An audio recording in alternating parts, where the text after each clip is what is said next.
Shalom, damai di hati. Puji nama Tuhan, kita boleh berjumpa lagi dalam sapaan berkat dari Gemim Peniel Tuna Wawanasa. Kita bersyukur ada di tahun baru, tahun 2024 yang Tuhan anugerahkan bagi kita. Mari mengawali tahun baru ini dengan firman yang mendasari perjalanan hidup kita. Sebelum itu mari berdoa. Bapa di sorga, kami bersyukur untuk anugerah hidup yang Engkau beri bagi kami di tahun baru, tahun 2024 ini. Kami hendak membaca Alkitab yang adalah firman-Mu, tolonglah kami, agar firman-Mu dapat kami mengerti, pahami, untuk kami lakukan dalam hidup ini. Berfirmanlah Engkau, ya Roh Kudus, kami umat-Mu sudah siap sedia untuk mendengar. Di dalam nama Tuhan Yesus firman kehidupan. Amin. Mari kita membaca Alkitab yang terdapat dalam kitab Wahyu pasal 21 ayat 1 sampai ayat yang keempat. Begini bunyi firman Tuhan. Lalu aku melihat langit yang baru dan bumi yang baru. Sebab langit yang pertama dan bumi yang pertama telah berlalu, dan laut pun tidak ada lagi. Dan aku melihat kota yang kudus, Yerusalem yang baru, turun dari sorga, dari Allah, yang berhias bagaikan pengantin perempuan, yang berdandan untuk suaminya. Lalu aku mendengar suara yang nyaring dari takhta itu berkata, lihatlah, kemah Allah ada di tengah-tengah manusia, dan ia akan diam bersama-sama dengan mereka. Mereka akan menjadi umat-Nya, dan ia akan menjadi Allah mereka. Dan ia akan menghapus segala air mata dari mata mereka, dan maut tidak akan ada lagi. Tidak akan ada lagi perkabungan atau ratap tangis atau duka cita, sebab segala sesuatu yang lama itu telah berlalu. Demikian pembacaan firman Tuhan. Yang disebut berbahagia ialah mereka yang mendengarkan firman Allah dan yang memeliharanya di dalam kehidupan.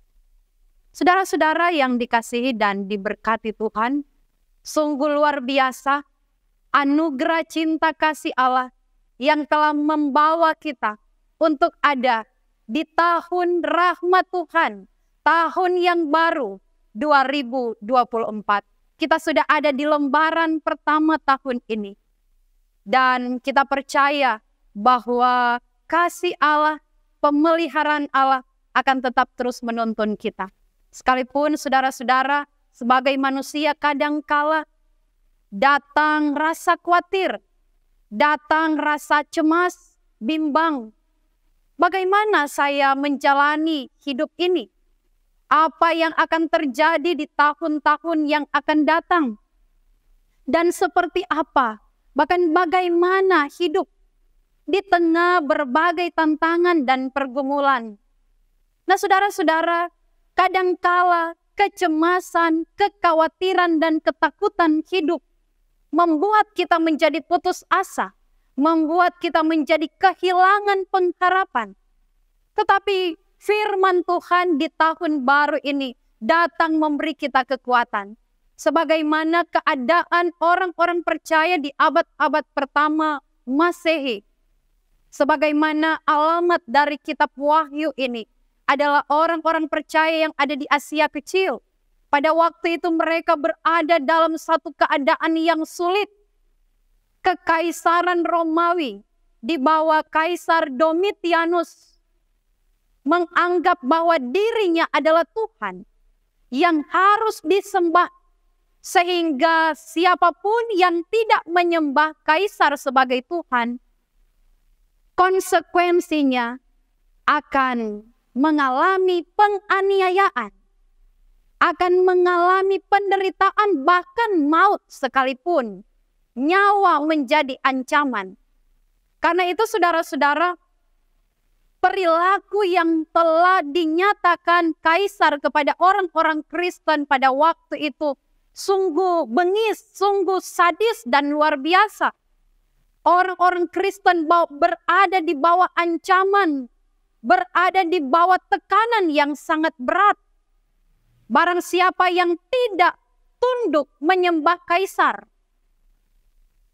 dibuang ke pembuangan, ke satu pulau yang bernama Pulau Patmos, sebagaimana juga Yohanes dibuang ke sana.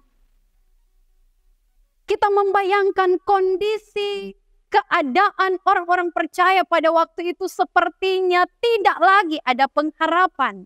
Sepertinya tidak mungkin lagi. Tetapi saudara-saudara, penglihatan Yohanes ketika dia berada di Pulau Patmos, dia melihat satu keadaan yang luar biasa. Bahwa akan ada langit baru, bumi baru. Kota yang kudus, Yerusalem baru turun dari sorga. Bahwa di sana tidak ada perkabungan, tidak ada ratap tangis, tidak ada duka cita. Ini memberikan pengharapan kepada orang-orang percaya bahwa seberat apapun pergumulan yang dialami, ada harapan di dalam Tuhan. Ada kekuatan di dalam Tuhan untuk terus semangat menjalani kehidupan. Kita sebagai orang-orang percaya di zaman ini, kita yang telah ditebus oleh darah Yesus di Kalvari, dalam kematian dan kebangkitannya memberikan jaminan hidup kekal bagi kita.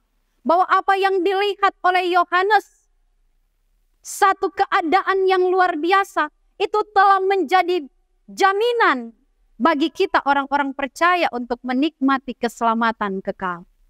Oleh karena itu, apapun yang akan kita hadapi di tahun baru ini, pergumulan seberat apapun, persoalan seperti apapun, masih ada harapan di dalam Tuhan.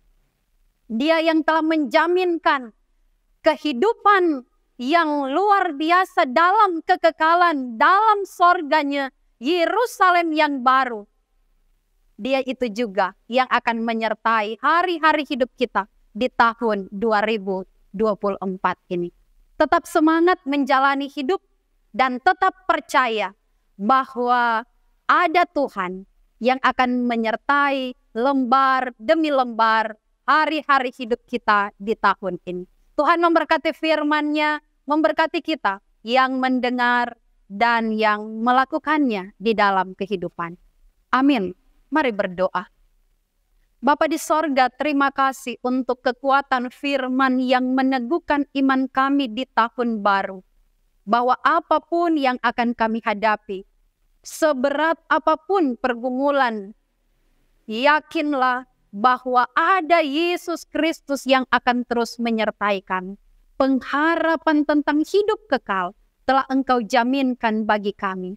Sehingga masa kini tidak akan membuat kami putus asa kehilangan pengharapan. Melainkan terus percaya dalam keyakinan iman, terus bersemangat menapaki hari-hari hidup pemberian Tuhan. Kami taruh hidup kami di tahun baru ini dalam tangan-Mu dan percaya Tuhan memegang hidup kami. Di dalam nama Tuhan Yesus, Juru Selamat kami yang hidup, kami berdoa. Amin. Saudara-saudara, demikian pembacaan dan perenungan firman di tahun baru ini. Kiranya kita semua dimanapun berada, diberkati dan tetap semangat menjalani hari-hari hidup di tahun baru. Terpujilah nama Tuhan. Shalom, damai di hati.